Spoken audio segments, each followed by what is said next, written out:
Welcome into the fourth episode of Season 3 of the Educational Duct Tape Podcast. This is the 68th episode of the show and the 47th regular episode. I am so happy to be joined by my buddy Tisha Poncio today. Tisha and I will be discussing an array of digital portfolio tools, Tisha's student tech team, New Kids on the Block, Brisket, and more. Let's get to it. We're Aaron and Dave Tashin, co-hosts of the Mindful Educators Podcast, a part of the Education Podcast Network, just like the show you're listening to now. Shows on the network are individually owned, and opinions expressed may not reflect others. Find other interesting education podcasts at edupodcastnetwork.com. Welcome to the Educational Duct Tape Podcast with Jake Miller. Hello! Welcome in, duct tapers. And of course, welcome to any newbies who have no idea what a duct taper is. You're about to find out because you now are a duct taper because you're listening to the Educational Duct Tape Podcast, and that makes you a duct taper. Anyhow, I am so excited to bring my chat with Tisha Poncio to you today. I first met Tisha last October at the TCCA conference in Aldine, Texas. I already knew her through Twitter, so I was excited to get to chat with her, and when I met her that day, she was like a can of Red Bull. Her excitement about the work that she's doing was like atmospheric caffeine. Is that a thing? Atmospheric caffeine? I knew right away that I had to have her on the show. Her energy and excitement and passion for education and using technology to better the student experience and the student learning outcomes was contagious, and I just had to have her on the show to share that. And today's the day. Today's the day that I get to share Tisha's excitement for education and educational technology. Wait until you hear her wisdom about digital portfolios, resumes, student tech teams, and more. I'm guessing that some of you out there have been wondering where the part of the show about the super secret word came from. Well, let me tell you what that's all about. About a year ago, I was trying to come up with a way to help educators get professional development credit for listening to educational podcasts. And there are lots out there. I recommend starting to look at the Education Podcast Network for some good ones to start with. But then there are also dozens, if not hundreds, of other awesome ones out there that you can check out too. Anyhow, I needed to figure out how to certify that educators had listened to educational duct tape so that their schools or districts could give them that credit. So I created a Google form that generates certificates, and I call those certificates of listening, laughing, and learning. And people that listen to the episode are eligible to get those and then potentially turn them in to their district administration or professional growth team or whatever you might call it at your school or district. But I had to find a way to prove that they've listened, so I started adding super secret words. It's half Pee-wee's Playhouse, half data validation, all listener rewards focused. So after you listen to today's episode, you can head over to eduducttape.com/certificate to claim your certificate of listening, laughing, and learning in hopes of getting some PD credit for your time.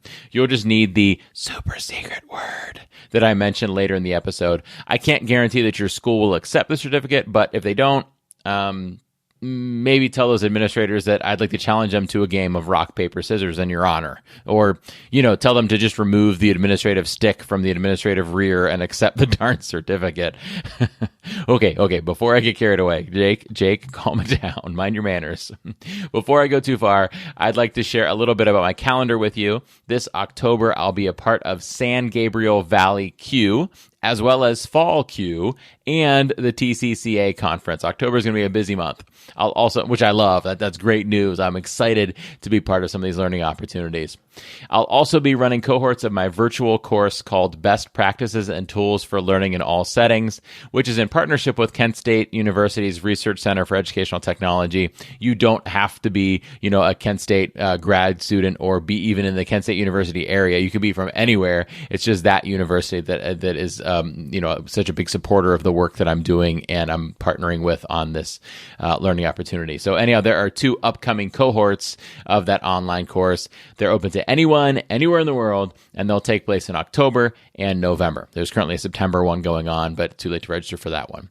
More details about this program, which covers my 4 MVPs of blended and remote learning, Flipgrid, screencasting, Edpuzzle, and Pear Deck or Nearpod, can be found at jakemiller.net/KSU, as in Kent State University, course 2020.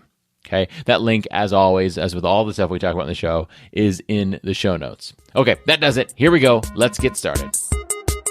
Oh, sorry. Hold on. Let me just grab my soapbox from over here.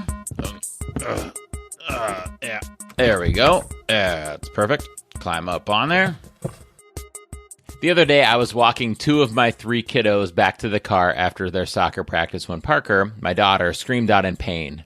It sounded as if she had just been bit by an alligator that also had the power to provide electric shock to the victim's body. When I turned to check on her and shoo away this electric alligator, I discovered that she had actually just accidentally poked herself in the eye with the cap of her water bottle.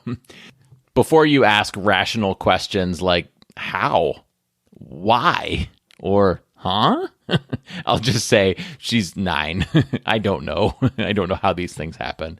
Anyhow, within 10 minutes, this injury, I'm doing air quotes right now, injury was almost completely forgotten. She probably no longer knew which eye she had even poked. This little kid boo-boo, cry, move on pattern is something that educators need too. Boo-boo, cry, move on. And we need an education. In the trials and tribulations of remote learning, hybrid learning, socially distanced learning, or whatever other ludicrous plan your school has devised, the proverbial ouchies, figurative boo-boos, and metaphorical scrape knees are aplenty. Yeah, I said it, aplenty. They are aplenty. And when those failed lessons, crashed technologies, and dropped connections, and all of the other things happen, often we need to have a thick skin. We need to be able to forget which eye we poked before we finish the ride home, just as Parker did. But, and this is important, we can't skip right to that point of forgetting. We deserve to caterwaul a bit. How about that word, by the way? Caterwaul? I learned it in a children's book about pirates. It's one of my favorites to use now. Anyhow, when things go awry in our lessons, we deserve to caterwaul like Parker did. You're human. You're in extreme circumstances right now. Extreme. Things are bound to go wrong. And your stress meter is already turned up to 7 before they go wrong. So when they go wrong, let out that electric alligator bite scream. But maybe mute your microphone first. Maybe even sprinkle in a few legit tears. It's okay. You're allowed. This is tough. Like really, really tough. I know I'm riding on the struggle bus, and I'm in that dumb seat that also has a wheel well, so you don't even have leg room. It's like the struggle seat on the struggle bus. Anyhow, I bet you're on that struggle bus with me. So when something goes wrong, let yourself feel the frustration. That's the first part of that Parker pattern, right? The boo-boo and then cry. So first, experience the boo-boo, and then let yourself cry. Maybe not literally, or maybe literally. Accept the emotions that come with the frustrations. But then we move on to the third step. You've got to move on. Trust me, when I asked Parker if she wanted to go out for a ride on her scooter that same night, she didn't say, "Sorry, I can't. I poked my eye 20 minutes ago." No, she got on her scooter. So, dear listener, dear duct taper, get on your scooter. Learn your lesson. I will not poke myself in the eye with my water bottle cap. Leave the frustration in your rear view and hop on your scooter. Boo-boo, cry, move on. No, wait. Boo-boo, cry, learn, move on, do better. Listen, if I could, I would give you all hugs like I do for Parker when she pokes herself in the eye with her water bottle cap. But I can't because, COVID and stuff. Also, I'm not actually in the same physical space as you right now. But anyhow, if I could give you that hug, I would. Since I can't, I'll just tell you this. You've got this. We've got this. Don't ignore the boo-boos, but learn from them and move on quickly. We've got this. I mean, we're educators, right? We could do anything. We've got this. Boo-boo, cry, learn, move on, do better. Today's guest. Okay, today my guest is Tisha Poncio. Tisha has served in education for the last 20 years as a teacher. Listen to this list: as an English teacher, web design teacher, graphic design teacher, computer information systems teacher, and broadcast journalism. And she has been a digital learning specialist for the last 12 years. She's also a Google certified trainer, a Wakelet, Flipgrid, and Buncee ambassador, and was named a finalist. I don't know how she was just named with that list right there, that repertoire, but she was named a finalist in 2018 for Instructional Technology Specialist of the Year in Texas. I want to meet the person that won, because with that repertoire, like, who beats that? But you can find Tisha on Twitter at TXTechChick, or on Facebook at Empowered Educator, or find her on Wakelet at Tisha Poncio. And all of that information, as always, will be in the show notes, along with Tisha's email address if you need to reach out to her. But other than just in the show notes, actually here in your earbuds is Tisha. Welcome in, Tisha. Thanks, Jake. It's great to be here with you finally. Yes. So Tisha and I have been talking about this since last October, when we bumped into each other at the TCCA conference down in Aldine, Texas. Good times, right? Good times, good barbecue, good learning. Yeah. So we were lucky enough both to be presenting at that conference, and I'm a part of it this year. You part of it this year too? I am. Nice. It's all virtual though. No it's barbecue. All virtual, right? Right. I might have to pick up some barbecue for this year. I think maybe we should get our barbecue and have it right beside our mics while we present. While I'm presenting, like, hold on, I gotta get a bite of brisket real quick here. I'll be like eating like a drumstick on mic during my presentation.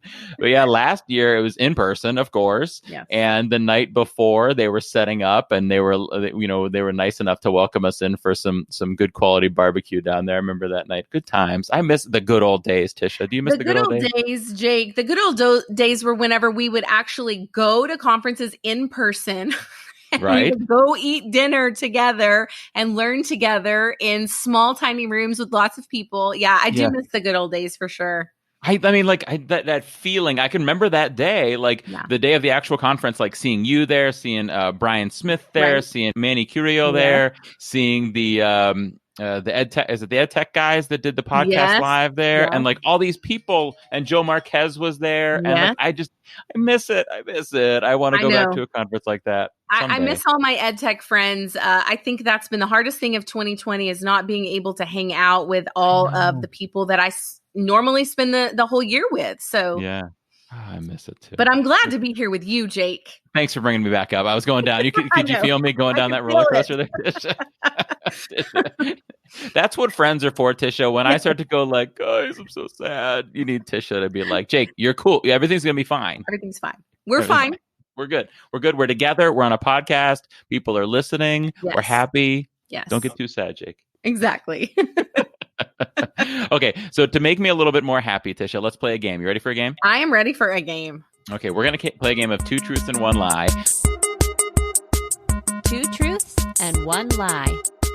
You are going to tell me 3 statements, 2 lies, 1 true. I'm going to try to guess the lie. No, I'm going to try to guess two truths, 1 lie. It's been a long day, Tisha. Oh my gosh. And I can't even explain the game right. I have been waiting for this moment with you for a year. Good. You've been planning how to what you're going to say in the game, and I can't even explain the game. So you're more prepared than I am. Go ahead.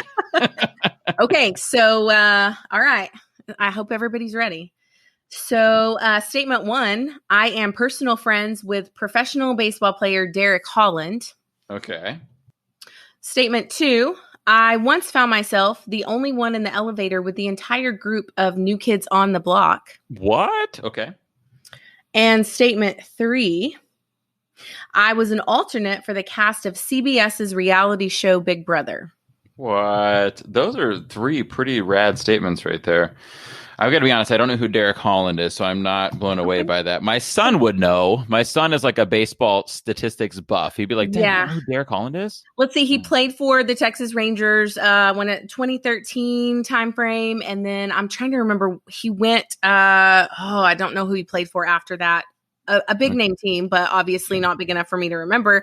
And now he's with like the Pittsburgh Pirates. So. Oh, okay. That was my trick to see if that was your lie. That sounds pretty true because you seem to know that one pretty well. Well, I mean, I know baseball too, so. I think that's true. I think Big Brother is true. and I think the NKOTB is a lie. I think it actually wasn't the cast or the group NKOTB. It was you were on the elevator with the full group 98 Degrees. I don't know. I'm just making that up. Okay. Is that your lie? That is not my lie. My lie was that I was an alternate for Big Brother. What? The truth is that I did find myself in the elevator with the entire group of New Kids on the Block in 2013. It's the craziest, longest story. So honestly, if anybody is seeing me at a conference, that is the talking point. I will tell you that story, Jake. It was crazy. And my 13-year-old dream was obviously to be backstage with the New Kids on the Block. And that also happened the exact same night. I get made fun of for that, but all the New Kids on the Block fans, Amy Storer, Leticia Citizen, they all are so excited about that story. So yeah, that was true. Nice. It is true that I want to go on Big Brother. That is also something that people don't know. I have watched Big Brother longer than I have had children. And we still now watch that show. It just came on tonight. It's like a family gathering in front of the TV, watching Big Brother, trying to figure out alliances and gameplay. And it's just like a bonding thing. And not that I would actually win, but sometimes I just like to check off all of my little goals.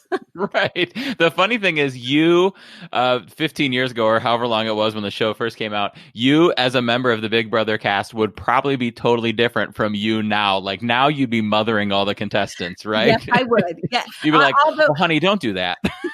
Although, the funny truth about it, Jake, is that you would definitely see me a completely opposite role of my coaching role, because I would really want to win. I'm very competitive. And I would probably just amaze everybody. I don't know if I'd have a lot of fans, but maybe one day I'll be on. Okay, let's start a petition, a hashtag EDU duct tape petition to get Tisha on Big Brother. And we'll see if we can get Joey and Jordan and Jonathan and Donnie and Danny to sign the petition too. I'm actually very, very impressed, Jake, that you could rattle off that list so accurately. It was either that or sing Hangin' Tough on the air, and I'm not going to do that. Well, next karaoke, next conference. Next conference, karaoke, Hangin' Tough. No, I will not. Now here's a good question for you. If you could make an ed tech New Kids on the Block for a karaoke performance, who would be your 5 members of the ed tech NKOTB performance? Well, on the spot here.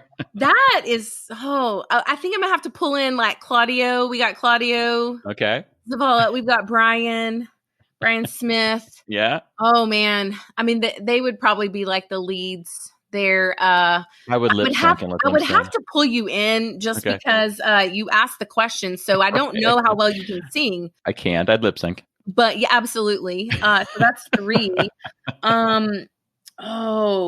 Maybe like Gabriel, EdTech Bites. I bring him in. He seems like he knows a lot of tunes. And he would bring some good food backstage too. Honestly, Jake, that's really why I chose him. That's the truth. He knows I love tacos. So. Right. And then I need one more. Oh, that one's hard. That one's really hard. Do you want to just get like a Joey McIntyre hat and just pretend you're a dude and you can come out? Yes. Because I do know the Hangin' Tough dance, so I could do that. Yeah. The problem is, here's the reason I'm not going to sing it, because my show automatically goes on YouTube, and I know that YouTube has that like setting where it can identify when a song is in a YouTube video, and then it pulls that music out, and I would sing it so accurately right now, perfect key, perfect tone, that they would take my episode down. Well, I'm glad you're not going to, because we don't want the episode to be pulled. Although, we could do some recording. I'm sure we have connections with Claudio and Brian. They could they could set it up for us. Oh goodness. You could tell that it is 9:48 p.m. here where I'm at while I'm recording because I got the giggles. It's been a long day. I We got didn't open realize house it was tonight. that late where you are. It's 8:48 here. We definitely should have done this an hour earlier for you. Well, I do it after kid bedtime. I Yeah, get my full dad mode on and then I'm like, all right, night night. I'm going to record a podcast and then I'm yeah. out. My kids don't go to bed. They're older, so they don't go to bed till like 10:48, Yeah. 11:48. Yeah. Yeah. Yeah. Okay. So now that we have planned out the EdTech NKO TV It's going to be news to them. Oh goodness, yeah. Okay, all right, guys. I'm going to send messages to Claudio and Brian and Gabriel and you, so we can start practicing. Now that we've planned that all out, let's actually do some educational duct tape stuff. So for anybody that's new to the show that's listening in right now, educational duct tape is my EdTech integration mindset, also a silly metaphor that educational technology is at its best when it's not the goal of a lesson or an activity, which sometimes it feels like it is, but that's not when it's at its best. It's at its best when it's a tool that we're using to solve a problem or meet a goal or just a learning standard, whatever it might be. So we try to start with a teacher question. So my teacher question for you today, Tisha, is how can I have my students do digital portfolios? And we could probably actually look a little more under the hood of that question and find something that's not even tech in there. Like, how can I have my students show their work that they're proud of and their growth they're proud of to a global audience or to their families or whatever it might be? But let's say it's going to be a digital portfolio. So what suggestions do you have for that? Well, just like you said, I would say that, that's the problem. The problem would be, how do I curate all of the things I've done as a student in order to share those with the global audience, my parent, the school, a future employer. And so honestly, I have been doing resumes and portfolios for my entire teaching career. I started it back in 2000. Of course, it has definitely evolved because in the beginning, they were putting together printouts and binders and, different things like that. Now, it has moved into the digital space, but we don't focus on a tool, which I know that is something you just said. It's always about the learning and that solving that problem. So I set out a couple of years ago with my student leadership tech team. And I knew that I wanted to incorporate this because I was seeing that the majority of the students in our school were not hitting this. They didn't have the knowledge. Nobody was covering this in the class. And at our school, they were not required to take a business computer class anymore. So they were really missing out on some very, very important skills to go out and be marketable in the job place. So what I did is I put together this team and decided that part of our curriculum towards the end of the year would be to put together all the things they've created over the fall semester and the beginning of the spring. And then we're going to really put that together. We take their resume, we talk about resumes, we talk about why resumes are important. We talk about how long is an employer going to look at a resume. The average amount of time that a prospective employer is going to look at a resume, Jake, is only about 10 seconds. I was wondering what you were going to say there. Yeah, 10 seconds. And wow. because there is a misconception out there that you got a 3-page resume, you're definitely getting the job. I'm like, listen, no. So we talk about those things. I sit and do lots of, and I even did this back when I had 120 students, but I do a lot of student-led conferences. And so I have them show me what they've created and then how can they improve that? I have them talk through that and really think through what their talents are. They're not being taught how to be reflective on their talents or any of the things that they're actually doing in school. So we have long discussions, I would say over months about that. And then I always say that the resume is your promise. You could put anything on your resume and it's a promise, but your digital portfolio is the proof. And so I teach them to take what they've said on that resume and now let's prove that you actually know how to do this. And so I give them a single point rubric. I actually got that idea from Jennifer Gonzalez, Cult of Pedagogy. Big fan of hers, big fan of the single point rubric. wish I had found that rubric back in 2000, because my rubrics, Jake, honestly they were trash. I mean, truly, they were not they weren't setting anybody up for success. I was sitting there spending so much time creating a rubric that was telling my students how to be average. Yeah, and for me, it was how to comply. Yeah. Right. It's like, do these things to comply with my expectations. Right. And you're right. My goal was averageness. Yeah. Yeah. And so what I did with the single point rubric when I started this program was I was like, here is the target. Here's what I want you to try to achieve. And then I would grade those portfolios and give them, points of concern. And then, wow, you did an incredible job on this particular piece. Mm-hmm. For me, it made me a better teacher. I was better at giving feedback. They were better at asking me questions about that. So honestly, it just really, this whole experience, even though that's kind of where I started, the goal was, okay, I want them to walk out with a portfolio and a resume. What happened is this whole program has evolved into something greater than I ever imagined. And now my students are taking that rubric and they're taking their resume. They are creating resumes in Canva or Adobe Spark. I give them the choice, right? They can choose. I'm always about voice and choice. So I tell them, I really, there's a way, not the way. Mm-hmm. If I am going to go to Disneyland, I may go one way in one particular car and you may take a completely different route. And so I apply that to everything that we do in their digital portfolios. Of course, you and I both know you could use essentially any tool. I started in Google Sites. And then I said, hey, you don't have to do this in Google Sites. What do you want to use? What's out there? So it made them research and become, use info literacy skills that I had taught them. And then I had this student. That's a huge ISTE standard there too, right? Saying, what is it that you're trying to show on here? What is your goal? Pick the tool now. Yes. So I had this student and she found Wakelet. This is a true story. I don't know that I've ever shared this with anybody. She found Wakelet and she did her entire portfolio on Wakelet. I honestly, Jake, wasn't really paying attention while she was in that process because I was facilitating. And then she sat down to show it to me and I was blown away. And now you knew Wakelet already at this point?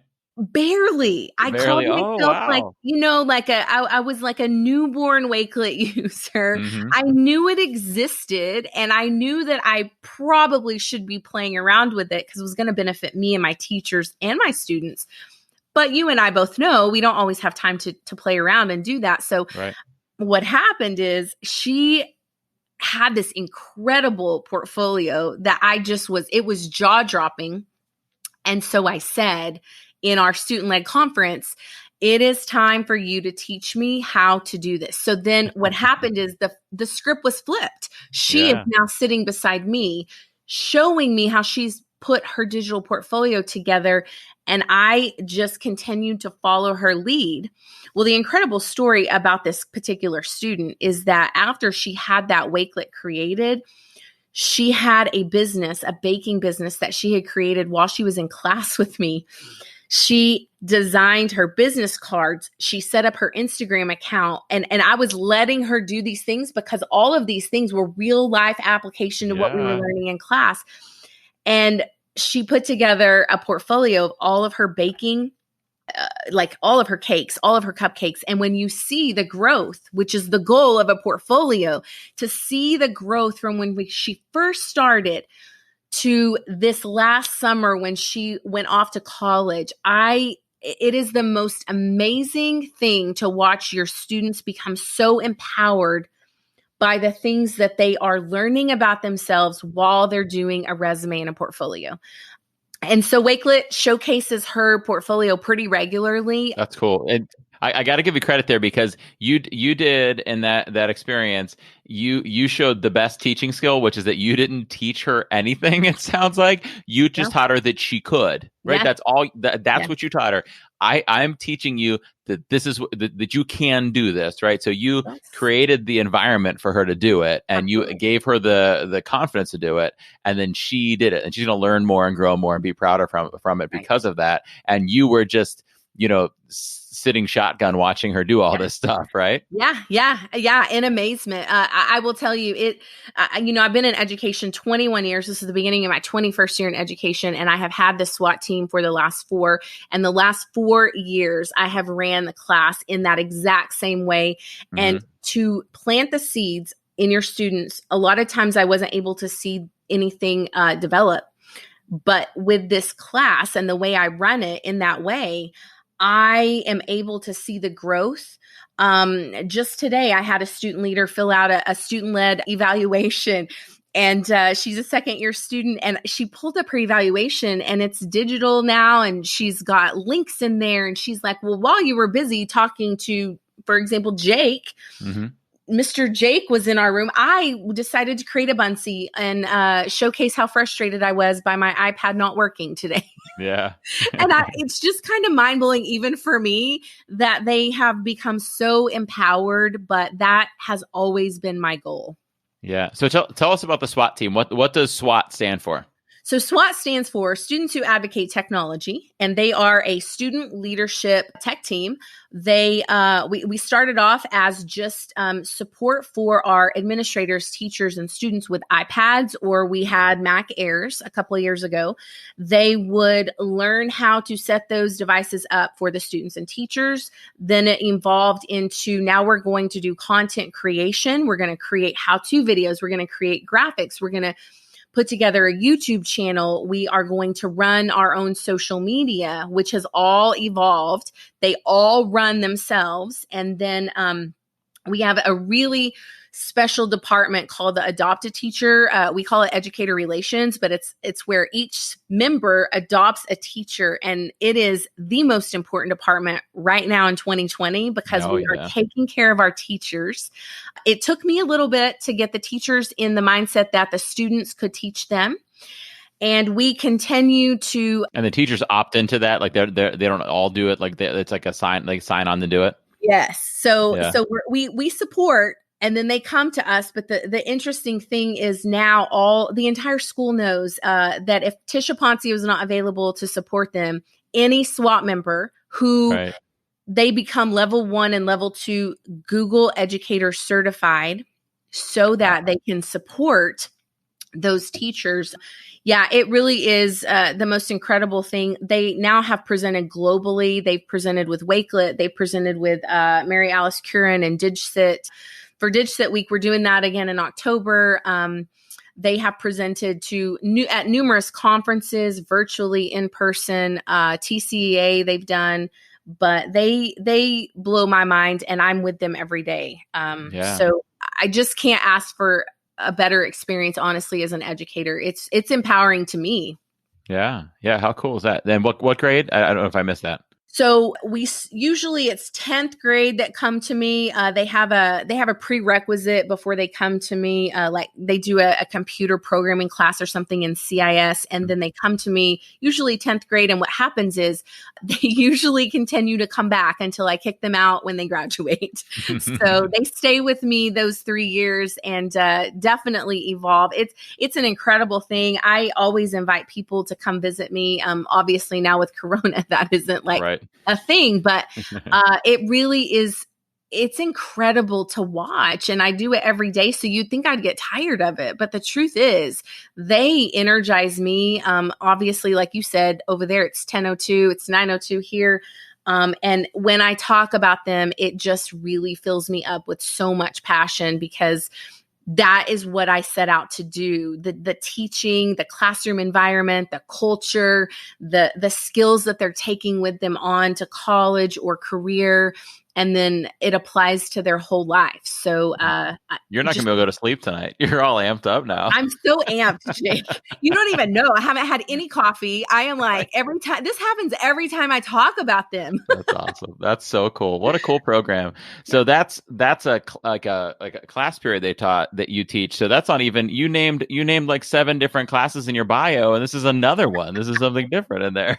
Yeah. I do so many things, but ultimately being a digital learning specialist and working with these kids has been the highlight of my entire career. Yeah, that's cool. That's really cool because it's filling your bucket, number one. It's filling their buckets, number two, to see themselves in this place of respect and to be trusted with the situation. It probably helps with the teachers a lot too that are working with them. Number one, that they see that they feel the vulnerability of getting the support from the kids. They see the patience coming from the kids, and then the other kids are seeing this from them and saying like, hey, look at what those kids could do. Like maybe I could, maybe that's not what I'm into, but look, I have the power to do something impressive like that. So that's really cool. What a cool thing. Yeah, cool. So let's as much as I want to talk about that for like 3 hours, because I kind of do, let's talk digital portfolio. So the first one you said was Google Sites. That's what you used to use. Yes.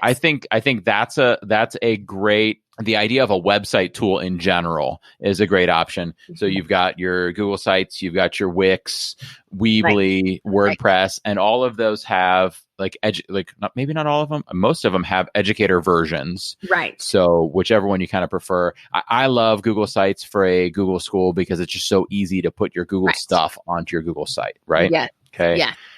And then you mentioned Wakelet, which I think I would lean towards for most portfolio situations, unless appearance of it is super important, right? Because you can make a Wakelet look nice, but Right. Well, and on Wakelet, that's really what I learned from my student is you can go in and customize different graphic headers. You can go customize how things are looking. And so then she taught me the branding piece. So I moved that's the truth, Jake. I moved all of my stuff from Google Sites over into Wakelet this summer because I loved the ease. And that's the thing. I could not find something that would allow me to add all the artifacts that Wakelet does. And you know me, I have a lot of different artifacts, the PDF, the hyperlinks, the graphics, the Google Drive you can link.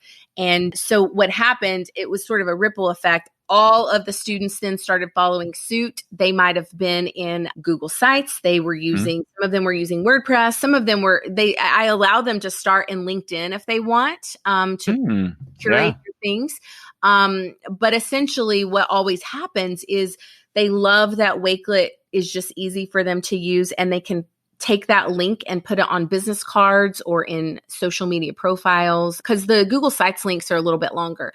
But I would recommend for younger learners, like elementary level, definitely for those teachers to start them off in a Google Sites environment and show them the whole process before they would try to go to something a little bit more in depth. Yeah, I think, I don't know if Wakelet's more in depth, but it's more kind of like free flowing, right? And less structured maybe is what it is. Right. And anybody under 13, right?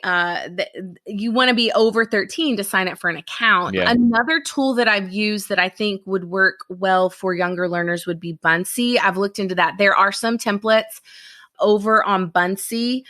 And I've been known sometimes, Jake, to find things in websites and then I go recreate them right in Jamboard or Google Drawings, or you could even create a little template, in Jamboard and make that a background in a Google slide and let the younger learners pull over the pictures or the words, and give them some safe space to do that. Yeah. So Buncee, I haven't used Buncee a lot, and I know a lot of it. I feel like it's an education tool that people that use it love it, and people that don't use it don't even know what it is. So that's what I find with Buncee. You're right. And honestly, I'm always very transparent about this, and I work with those companies pretty regularly. Right. But in the beginning, I'm like, I would call Buncee Brian, and I'd be like, I love that it's Buncee Brian. Yeah. I know. I'm like, I don't know what you are talking about. I was so again, I told you I was like the preschool learner for Wakelet and Buncee. But once I, little by little, step by step, again, I had a student who was using Buncee on her iPad for everything. And I said one day, can you please just explain to me why you like this tool so much? Well, it turns out she ended up writing a blog for Buncee because she was using it so much for every single creation. And so they are slowly teaching me why these tools are beneficial to them. Again, a way, not the way. So it's just another choice for sure. So for somebody who doesn't know Buncee well, my guess would be to compare it to like a Google Slides or PowerPoint. Would you agree with that? Yes. That's absolutely right. Yes. So yes. how does it differ? Well, I think there's so much. It's very simple, right? The interface is just simple. The tools are right there for your learners, so they can still focus on the information, but they also have the ability to create. There are multiple templates. You can type in anything into their little template library. I love that you can share the links out. You also can link them, which Jake, honestly, I have to call Bunsy Brian because I still don't know that part. I'm always transparent about that. I don't know all the ins and outs, but Let me look into that for you, right? That's what you say. Let me look into that for you. I love that the graphics are there too. Especially for little learners, sometimes it's hard for them to navigate finding the appropriate graphic to go with what they're doing. And I love that Bunsy just has a ton of graphics. I know Amy Storer has taken pictures for them, and they've uploaded those gorgeous sunsets for those kids to use as backgrounds. So I just think it's a little bit easier. My son, who's in 5th grade, loves to use Bunsy. And I actually had him just practice with it one day. He didn't want to talk. I mean, sometimes I don't want to talk during the Corona thing too. Right. So I was like, hey, here's Bunsy, log in, create something, show me how you're feeling. And there was I didn't even tell him anything else. I just said create, and he did. He knew. I don't know how he knew. He knew that you could do different slides and add little, artifacts and whatever. And so for him, it was easy.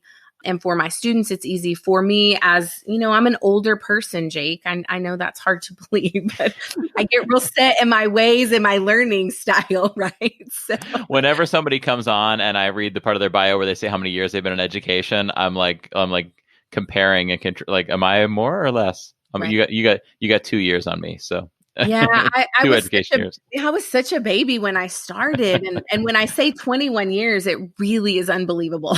You're right. Yep.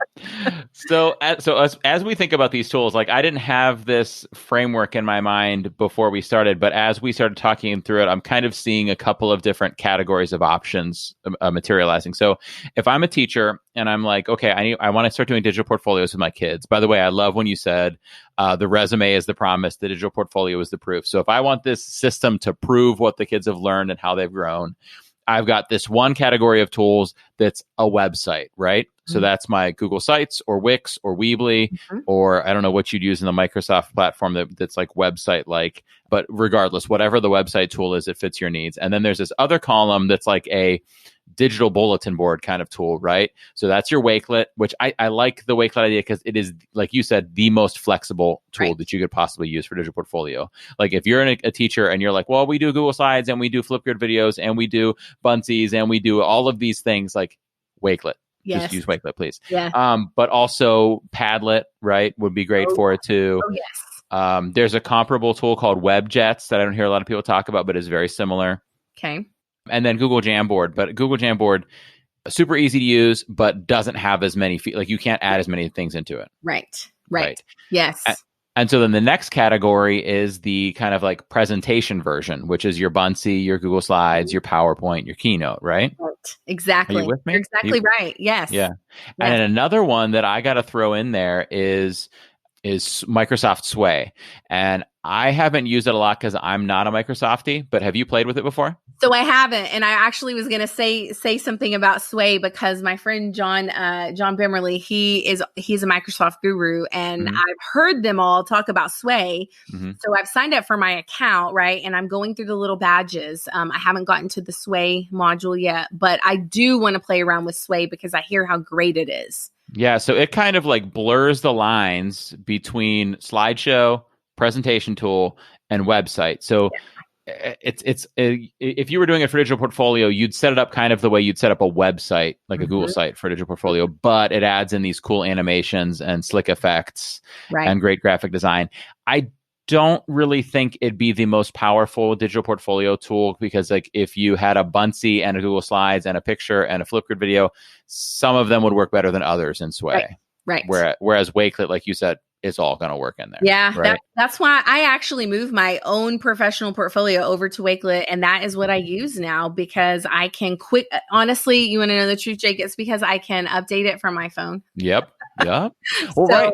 But if you're in a class, like imagine you're that student, right? And you did your Google Slides presentation for one project. You can add that easily from your computer into your Wakelet. You did some hands-on project. You could snap a picture on your phone, add it to your Wakelet from there, right? Yeah. You are that student that has an Instagram account related to it. So you go to Instagram, Yes. you could share that Instagram post to your Wakelet.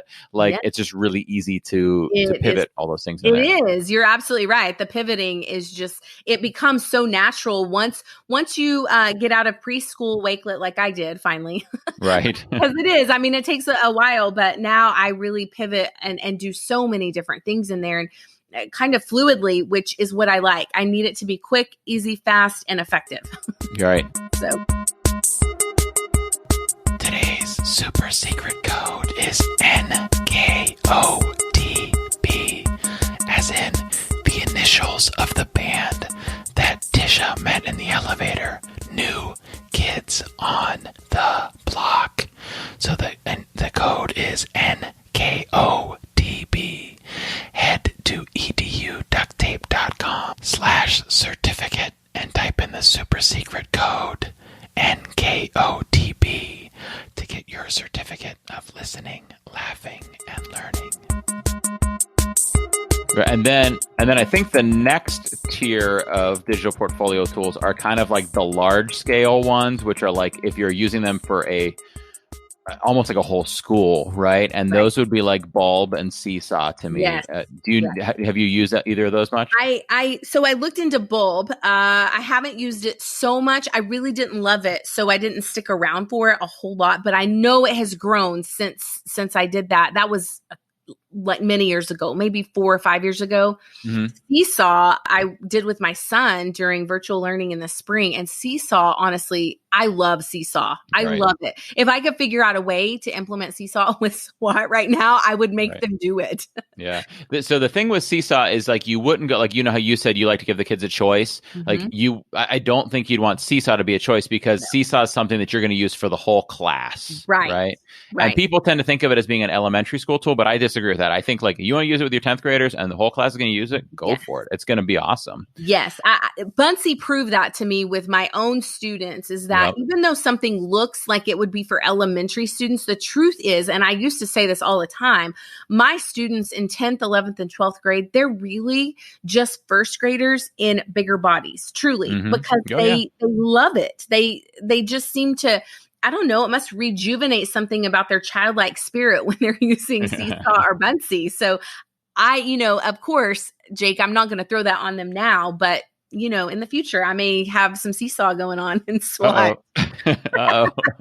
So I explored Bulb recently, and that Bulb is at Bulb, BULB. That's a hard to say word. People are like, is he saying Bob, Bulb, Barb, Barb? What's he saying? Bulbapp.com. Yes. And Bulb is like I'm going to giggle every time I say it now. It is a digital portfolio tool. Like that's what it does. It's for making digital portfolios. You would want to use it on a larger scale, like a whole class or a whole team of classes or a whole grade level or whole school. You could put pretty much anything into it. It's a freemium tool, but I think you can get away with the free. Where Bulb is nice is if you want parent access and you want a lot of privacy features and you want just something like some teacher oversight into what they're doing. Like if your kids are using Wakelet, you don't really have a lot of oversight into what they're doing in a Wakelet until the kid shares it with you. Right. And whereas Bulb is like a walled garden kind of. Yes, absolutely.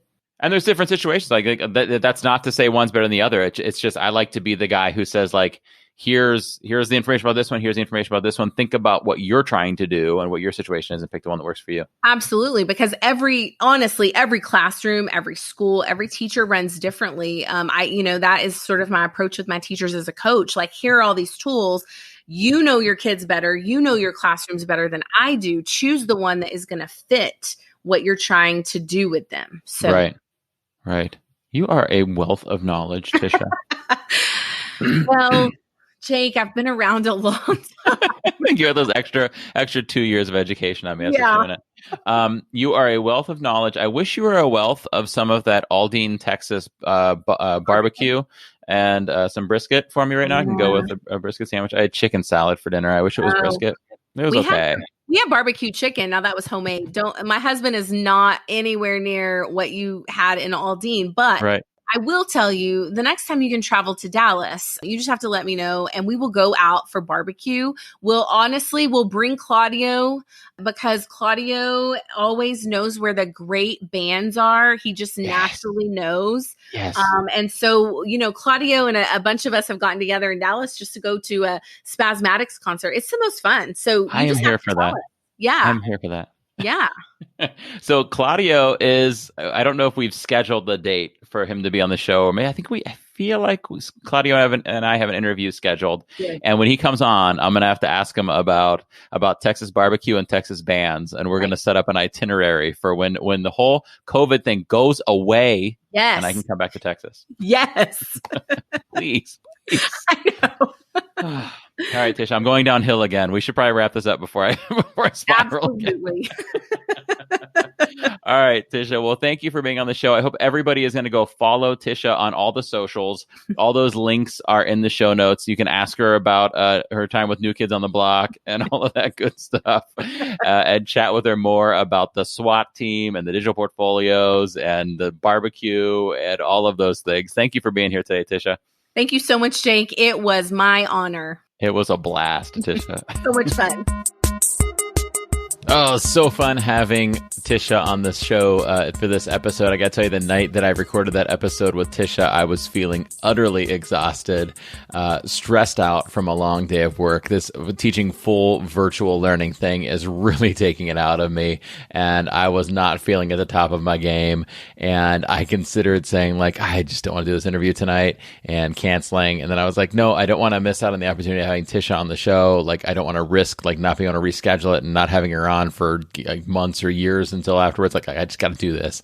And then as soon as we connected, her positivity and her excitement and her passion for what she's doing had me smiling, had me laughing. We were giggling and goofing around about New Kids on the Block in no time. And I'm so glad I did that interview because it brightened up my night, and I hope it brightened up your day to listen to it. I know it brightened up my day to listen to it as I was going back through and getting it ready for you to hear it. Great episode. So glad I had her on the show. I hope you go follow her and connect with her and tell her how awesome she is. Speaking of people who are awesome, you, the Duct Tapers, are awesome, because another thing that brightens my day is this part of the show, which I now call the celebration of the adjacent possible, which is the time where we hear from the Duct Tapers, the time that we hear from you about the connections that we are making through the educational duct tape, but more so through your awesomeness as educators and as Duct Tapers, creating this adjacent possible growth that comes from all of us networking and sharing together. So there's 3 different pieces to the adjacent possible, and I've got one thing to share for each of them. The first piece is Apple Podcast reviews, and the show just hit 90 Apple Podcast ratings the other day. I was so excited when I looked in and saw that. Here's hoping that by next time when I record one of these episodes, I'll be saying we have 100 Apple Podcast ratings. That would make my heart so happy if I saw that in there. And 2 of them actually involved reviews, actual text written reviews, and I was so excited to see both of them. I'm going to read one of them today and save one of them for the next show. The one for today comes from Charlie Miras, and Charlie, I apologize if I'm not saying your last name right there. And Charlie is at A Teachers Teach on Twitter, and he said, "A must listen for all teachers. The Educational Duct Tape podcast is a true gem. Every single episode is full of insights, humor, and immediately usable tools and tricks.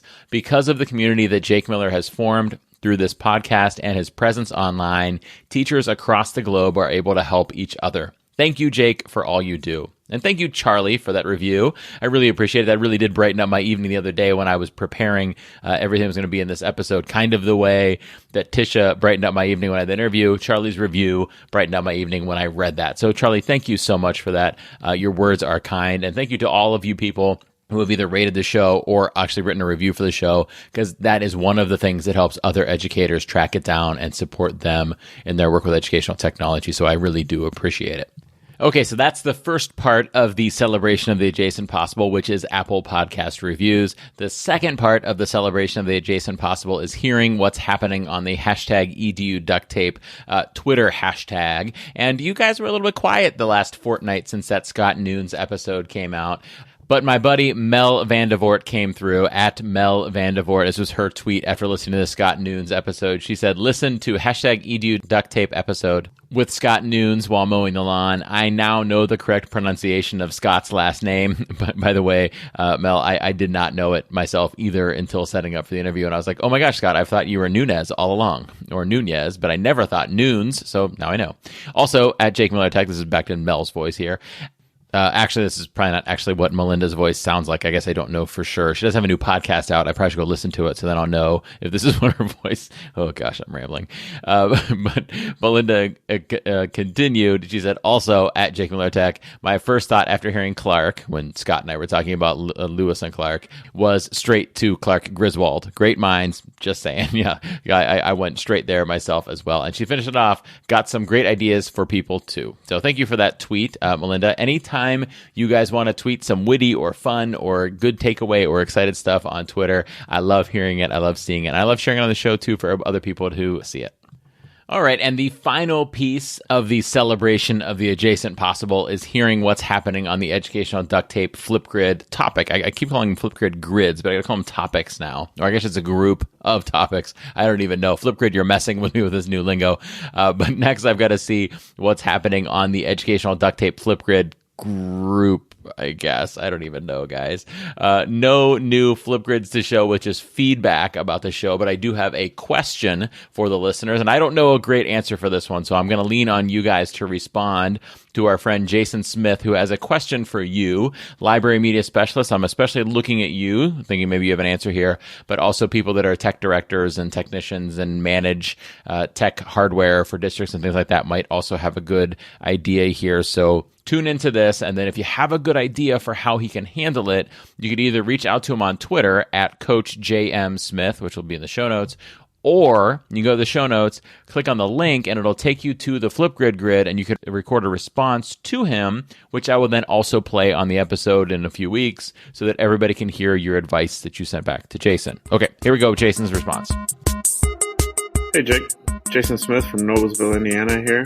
Teach at Noblesville West Middle School as a science teacher and science department head. My Twitter handle is at Coach JM Smith. Love the podcast. Love listening to everything you do. I have a question in relation to checking in and checking out equipment using Google Forms. I have a form all set up for them to check out and say what they have and how much they have. I was wondering if there was any easy way to check in. I've come up with a solution, but wanted to see if there was any maybe add-on or something out there that you know of that would easily check in and check out equipment. Thanks. Have a great day. All right, duct tapers, I don't know the answer to Jason's question. I do know that there have been some instances out there shared of people doing similar things with Google Forms, but I don't know exactly where to point them to do that. Like, I would know how to set up a form where, you check things out and maybe it would show up as then being unavailable in your system, but then how do you check them back in? I don't know. I'm sure there is a great add-on or setup or something for doing this, and some of you guys have some great advice for what Jason should do here. So either reach out to him on Twitter at Coach JM Smith, or go into the show notes, click on the link to Jason's Flipgrid response, and then respond yourself, and then I will play the audio of your response on a future episode so that everybody else can hear your advice for how to do this, because some of you are probably listening and thinking like, ooh, I want to know that answer too, and you know what? I want to know that answer too. So please do hop on there and share if you have some advice for how to do that. So that does it for episode number 256 million. I don't even know what it is of the Educational Duct Tape Podcast. Thank you so much to Tisha for being on the show today. Thank you to all of you for listening. Thanks to those of you who have tweeted about the show, left the Apple Podcast reviews, and hopped on that Flipgrid grid. I'm still calling it a grid. It's not called a grid anymore. But anyhow, I really do appreciate it.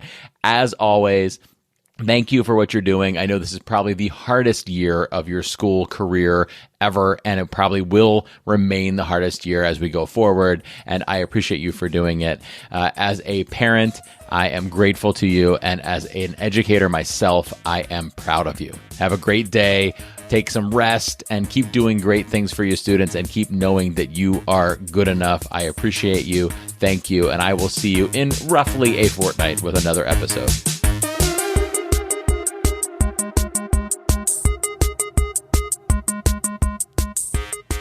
you for listening to the Educational Duct Tape Podcast. Please consider rating and reviewing the show on your favorite podcast app.